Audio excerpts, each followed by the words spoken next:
So I'm still battling it out with this Tesla trade. Right now, I'm down like $200 exactly on this one position, but still got 2 hours left in the market. And I feel comfortable where I'm at. I'm short on it, but I'm trying to seesaw it. When I make money, I gotta take it because it's like I gotta let it add up, and it's going back and forth anyway. In general, I feel more comfortable on the short side. So.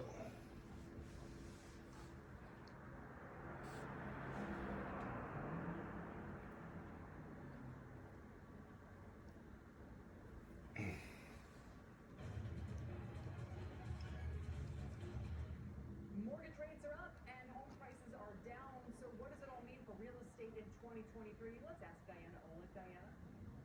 Well, Kelly, it means we're already in a winter. I was down as far as like 20 grand. There had been a now I'm back up to 23.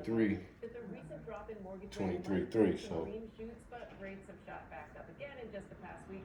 Now up about 50 basis points than their recent low to 6.54%.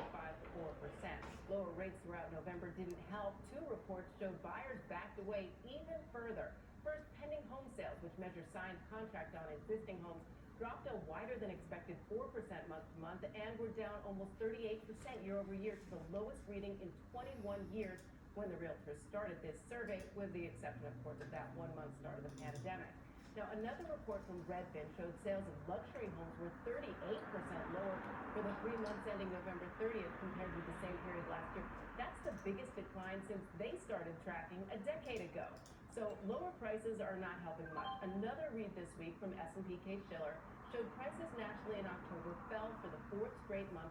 They were still just over 9% higher than October of last year, but that annual gain has been shrinking very quickly and is now half of what it was in June. So where does that leave us in January? Kind of in a weird spot. There's very little demand. looks like it's going back up towards 120. So now I'm down about 600. That's not good. Exactly. Diana, thank you very much. Diana Olick. That does it for the exchange. Power Lunch begins right now.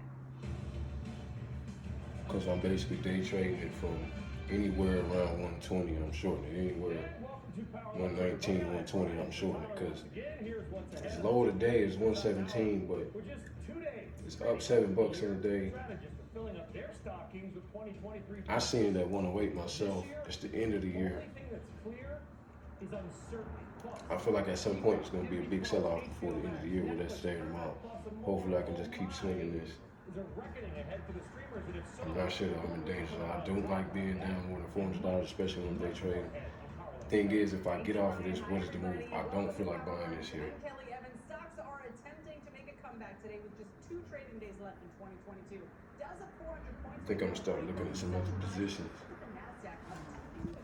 I gotta start taking some risks because I'm at 23,000, so I still need to make 2,000 in order to be over 25. 119, but still on pace to close the year down 65%. Also a pretty good day for the financials. Payment names like Affirm, Coinbase, and Square, they're bouncing as well. Affirm up 7%. And we have to get a check on the airlines as Southwest has canceled more flights overnight, but say they plan to return to normal operations with minimal disruptions tomorrow ahead of the new year. Love shares are up nearly 4%, smaller gains for the rest of the space. Speaking of the new year, with just 2 trading days left, strategists are filling up inboxes with their predictions for 2023. And the only thing they seem to agree on is that no one has any idea. The crystal ball. None of these other active stocks are shortable, so Kelly, it's that time of year. Everyone is I'm gonna have to look at the earnings list next. Going to look 1 year from now. The problem is there's a lot of disagreement about what that's going to look like. Let me just show you. Tesla seems like it's coming back down. Optimistic lot. Right now, So the average strategist, 1956, I sold it at 1910, so I still got a ways to come. At this time next year, that'd be up about 7% from where My question at this point is, do I think it's going to teeter around closer to the 120 mark or the 119 mark? If I think it's going to go to the 119, the 120 mark before the 119 mark, I might want to get out at 150, wait for it to go back to 120 and then re-short. You can do that in the day trade account. I'm at a $460 loss.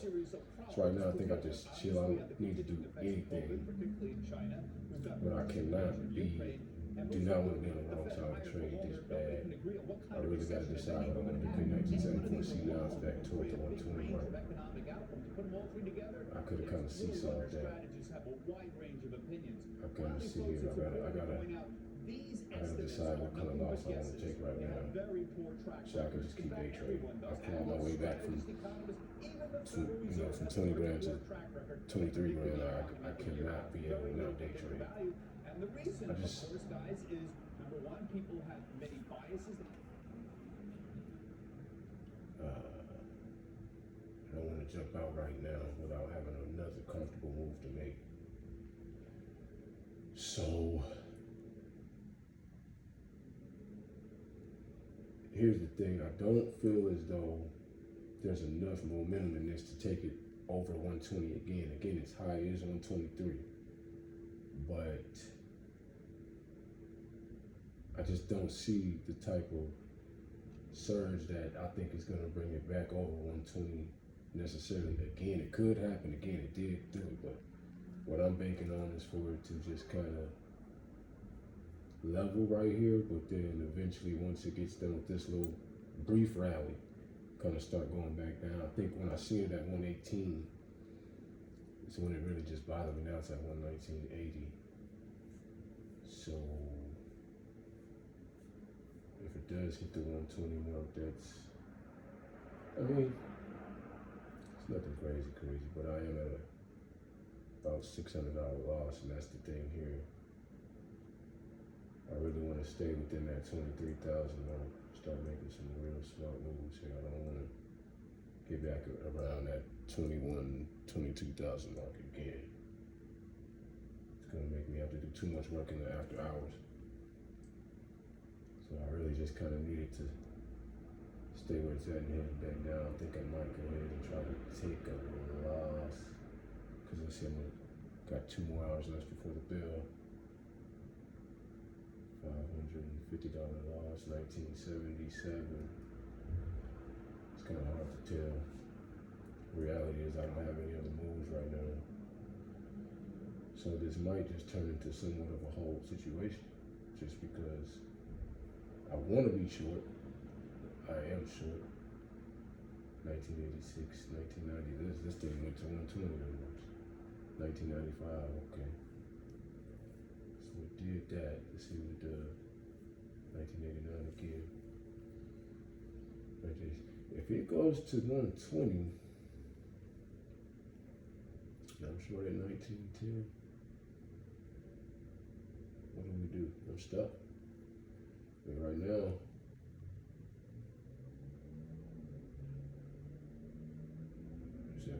it's basically at 120. It's 1990.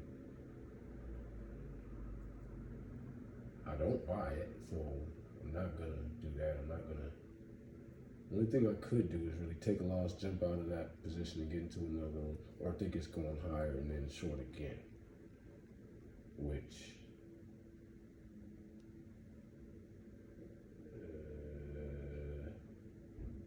I think what I should do is, if I am gonna do that, get out at maybe like 1970, then project is going back to 120 and then short again at that point. I could do that.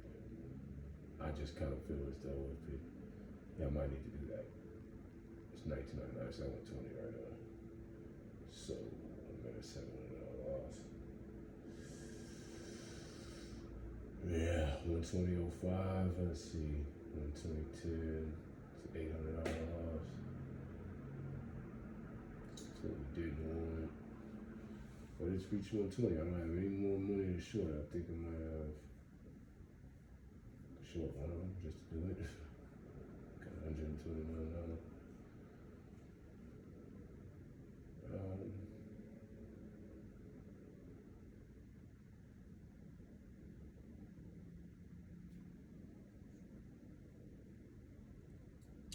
The reality is I'm on the short side of this emotionally. Like, it's back to 1980.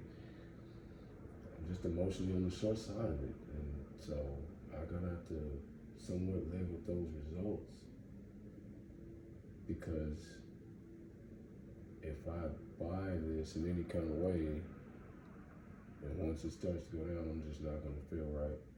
I mean, at the end of the day, ironically, at the beginning of the day, I took a position on this on the short side. My very first trade of the day, I sold it short at 116.90, basically 117.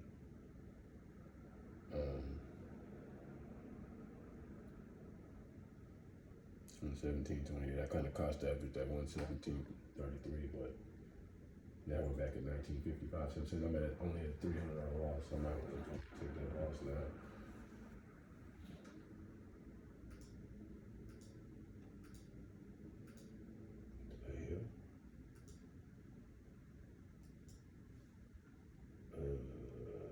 Okay, $400. That quick, guys, God, I couldn't even do it. But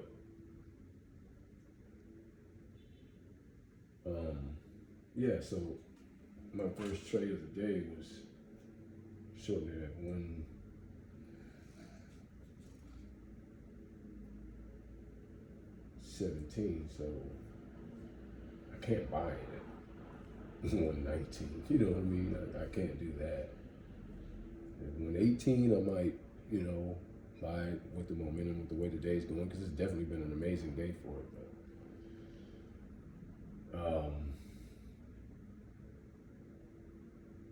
it's nowhere around that point right now, and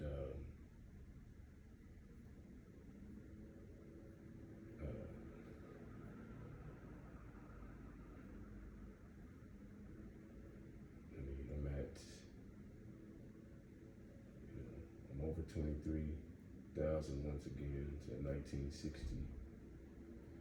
I'm at a $400 loss. I could take that loss. I mean, that's probably what. Let's see now, just that quick, I'm already at a $541 loss. It's at 1970. But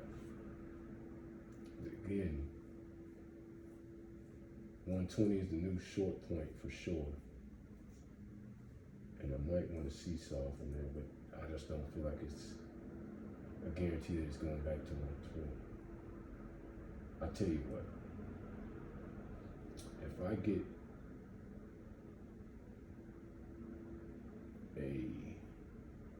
if I can take what kind of loss do I want to take? All I got to figure out over here is what kind of loss do I want to take. I definitely feel like I need to take one at 211 because I got to get that base rate. Just trying to figure out what point do I do that. Once I can figure that out, I'll be back rocking and rolling.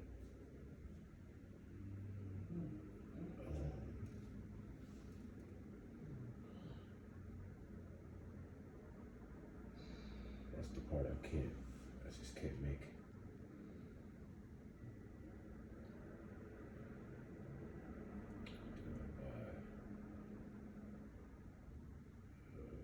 I don't buy this here. No, I definitely don't buy this here.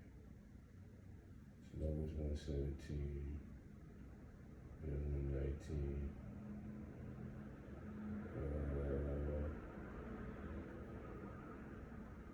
What do I even do if it comes down to the price point? Let's see.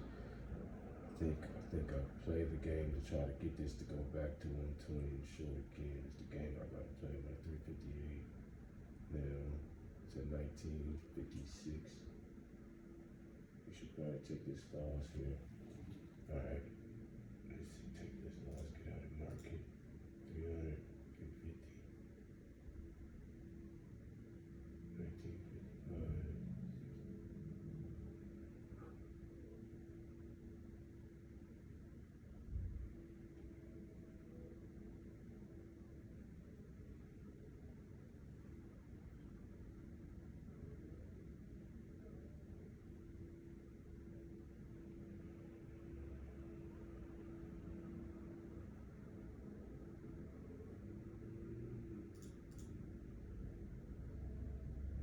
I just took a loss at 1945.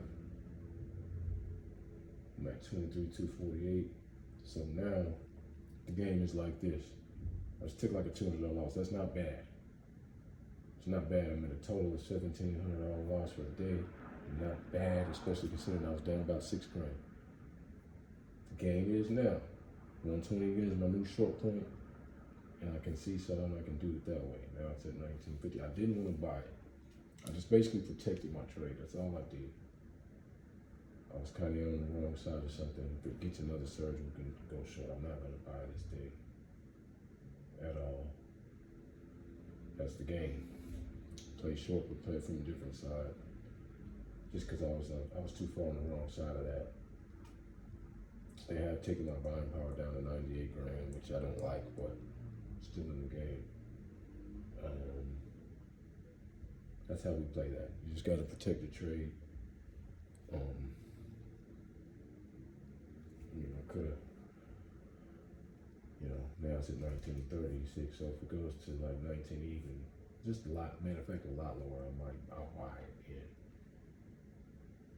Just do that 1930, 36, But,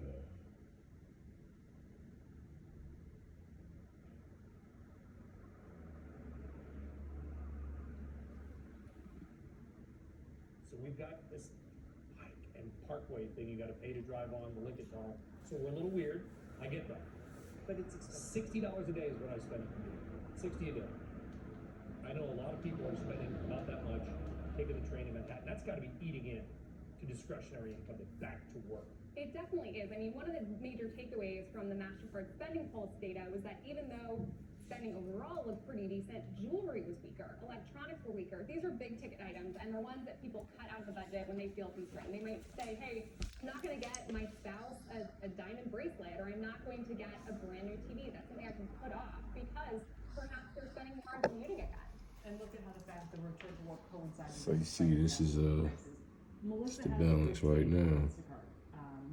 73,248. We got to be at 25,000 before the day is over. Us, it's trouble. And there goes Tesla right now, 1930 something. I got out protecting my trade at 19. Ford just took a loss, you know what I'm saying? So